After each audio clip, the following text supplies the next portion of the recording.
The city of Philadelphia thinks they found the solution to landlords not wanting to rent their units to Section 8 tenants. They're going to pay cash directly to the tenants, but it is going to be filled with fraud, waste, and abuse. I'm Tony, and this is Real Estate Investing and Landlord News. All right, so I have an interesting article for you today, and it's coming out of the city of Philadelphia, Pennsylvania. So, like many places, right, they are having a lot of trouble getting landlords to be able to rent to Section 8 tenants, okay? So a lot of landlords just do not want to participate in the program, and as I've mentioned before, that should be their right. They should have the right to reject Section 8 tenants because, you know what?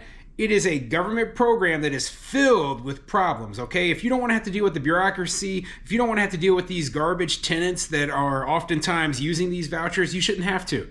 But if you're a landlord and you feel like, hey, this is a good business model, go for it. But that should be your choice, not the choice of the government. It shouldn't be the government forcing this program upon you. So in order to get more landlords to rent to tenants getting assistance, they said, hey, you know what? We need to remove the voucher component altogether. And their solution is to pay cash direct to the tenants, okay? Now, in a way, this seems like a great idea, okay? Because all of a sudden, if you're paying cash directly to the tenant, perhaps landlords wouldn't have to go through the awful inspection process anymore. We wouldn't have to deal with the multi-layered environment dealing with the bureaucracy. You'd only be dealing directly with the tenant and taking that money that you receive from them, okay? So in a way, this seems like a great idea. But then, the other part of me, the part of me that hates socialism says, hey, this is going to, it's going to incentivize people to remain dependent upon the government, where they are always getting this money, this chunk of money. It's also going to encourage people to basically abuse the system. They want to get that check every month, even if they don't need it. So they're going to be part of these programs, and then they're going to use that money to buy cigarettes, alcohol, drugs, go gambling, or new big screen TV, or drive a new car. Okay, this is where taxpayer money goes when the government starts handing out money. We saw what happened. We already saw this. This experiment has already played out, and it was a resounding failure. Okay, and I'm talking about the stimulus after the COVID-19 pandemic. Okay. The stimulus checks, the stimulus payments, rather than using that money to pay their landlords, they realized, hey, there's an eviction moratorium in place. We're going to go spend the money on vacations and on big screens, okay? That's what really happened. They decided, hey, we're going to keep the money and we're not going to pay our landlord. And that could very well happen in a situation like this where they're just handing out cash. I mean, give me a break. This is so ridiculous. They actually think this is going to work. They think the solution to poverty is just to basically tax everyone, to take, the money from those who actually pay taxes, right? And then just give free money away to those who are lazy or incapable of working for whatever reason. And they think that this is somehow going to be the solution to poverty. Yeah, well, it is, until you run out of other people's money to spend. What happens when you run out of other people's money? That's the question. This is the problem with socialism, okay? So we've got a couple of different issues here, right? As a landlord, of course, I'm saying to myself, yeah, I want my money to be as easy as possible to get, right? And I don't want to have to deal with these government programs. But on the other side, I'm still a very fiscally conservative person who is very capitalist and very anti-communist and socialist. So I don't believe in this sort of nonsense, okay? So anyway, let's get into this article. But before we get into the article, go ahead, hit the like, subscribe button, maybe leave a comment down below and let me know what you think. So do you think it's a good idea for the city of Philadelphia to be paying these tenants directly, the cash for this housing assistance? My question is, how do they verify that one, the tenant is even spending that money on rent? How do they verify that the tenant needs the money? You know what I mean? How do they verify that the tenant's economic status hasn't changed so that they can take that money away if they no longer need it? You know, like there's so many questions I have about this program, but you know, right now I think it's just in a testing phase. Hopefully we learn more about it, because you know, this could end up being a very, very wasteful and a very easily abused program. Anyway, let's get into the article. This article is coming from NPR.org, and it says rents are high and housing vouchers are hard to get, so Philly is giving renters cash. Yeah, you know, like they're talking about universal basic income, right? And you know, you would think, oh, well, universal basic income is going to help these people. And no, you know what people will do is they will figure out a way to do the bare minimum possible so they can keep getting those free checks. So anyway, let's see what the article says. Angie Atkins has been on a wait list for a federal housing voucher for the better part of a decade. During that time, her rent in Northwest Philadelphia kept rising year after year until it was eating up 3/4 of her income.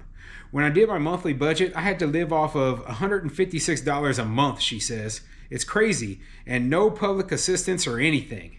Atkins is 37, upbeat, and quick to laugh. She manages an accountant's office, and as a single mom with 2 kids, providing food for her family has been a priority. She sold her car to save money, but in 2022 she fell behind on rent and faced possible eviction. Then, Atkins had a surreal moment. I literally was up at eviction court, she recalls, laughing, and I got this email, and I'm like, this is fraud. The email was not fraud. It was from the Philadelphia Housing Development Corp, offering to subsidize Atkins' rent for the next 2.5 years, no strings attached. The PHDC runs a small pilot program called PHL Housing Plus. All 300 participants were chosen randomly from the city's wait list for housing vouchers, a list so long that it was shut down completely for a decade. Their household incomes must earn no more than 50% of the local median income and include a child at home under age 15. So let me break this down a little bit, okay? So I just went over the story of this lady basically, and you know, they're testing out the program with her, where they're going to be basically giving her these direct cash payments. She was already on the wait list for Section 8, okay? So what does that say to me right there? She said that she was on the wait list for Section 8 for a better part of a decade, and yet she had somewhere to live. You know, like, well, if you were able to pay the rent for the better part of a decade based upon your job, what do you need the government voucher for? Okay, see, this is my problem with these socialized programs. We're giving money to people who don't really need it. Yes, you are very low income. Yes, it is hard and you're going to be struggling to pay the rent, but they even mentioned in the article the rent was going up and you still were able to pay it. And after you paid all of your bills, you only had $156 a month left over. That was after you paid all your bills, you still had $150 left over. A lot of people don't have anything left over after they pay all their bills, okay? A lot of people are in the negative after they pay all their bills. You had something. So in my mind, it doesn't matter that you are, you know, lower income and that you qualify for Section 8. My question is, do you really need it? And that's the problem with these waiting lists, because if a person is sitting on a waiting list for 10 years, I mean, that is a huge portion of your life. I have changed jobs. When I was in my 20s, I changed jobs probably, you know, half a dozen times in a 10-year period, okay? I moved 3 or 4 different times to different locations. You know, I had new friends that I met, friends that I lost, family members passed away. My whole life changed in a 10-year period, yet nothing has changed for you from the time you applied for this voucher. Okay, then something is dead wrong. Something is dead wrong. And what I think is dead wrong is that you know that this government assistance is coming, right? And so you purposefully are not seeking out better paying jobs and careers. You purposefully are not seeking to better your life, because then you would lose those government benefits. And this is the problem, right? They incentivize people to be lazy. They incentivize people to become dependent upon the government. And that is why I do not like socialism, okay? There is no people who are on socialism who end up, in a better place. I'm not going to say no people, but there are a lot of people who basically their lives just get on pause once they are under these socialized systems, okay? And so, it boggles my mind that they think this is the solution. This is the solution, right? Get these people dependent on government. The program works a bit like a housing subsidy. Renters pay 30% of their income toward housing and then get a debit card loaded with enough to cover the rest. And while it's meant for rent, people can spend that on whatever they choose. The program is funded with a mix of public money and philanthropy.